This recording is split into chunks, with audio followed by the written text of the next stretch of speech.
Remand की इस्तदा को मुस्तरद कर दिया गया है। अदालत ने हसन न्याजी को 14 रोज़ा जुडिशल रिमांड पर जेल भिजवाने का हुक्म दे दिया है। अदालत ने हसन न्याजी को वालिद और अहल खाना से मुलाकात की इजाज़त दे दी है। मुनीर बाजवा हमारे नुमाइंदे हमारे साथ हैं, उनसे बात करते हैं। जी मुनीर, आगाह कीजिए। जी हाँ, बिल्कुल। लाहौर की इंसदाद तहसील करती अदालत की एडमिन जज अबहर गुल ने इमरान खान के भांजे हसन न्याजी का जिस्मानी रिमांड देने की इस्तदा मुस्तरद की है और अदालत ने हसन न्याजी को 14 रोज़ा जुडिशल रिमांड पर जेल भेजने का हुक्म दिया है।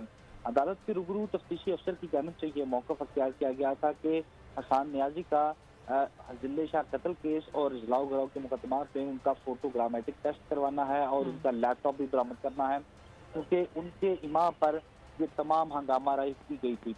तो अदालत के रूबरू हसन न्याजी के वकील की जानब से ये मौक़िफ़ अख्तियार किया गया कि हसन न्याजी को सियासी इंतकाम का निशाना बनाने के लिए मुख्तलिफ मुकदमात में मुलव्वस किया गया है और मुख्तलिफ शहरों में ये मुकदमात में इनको नामजद किया गया है।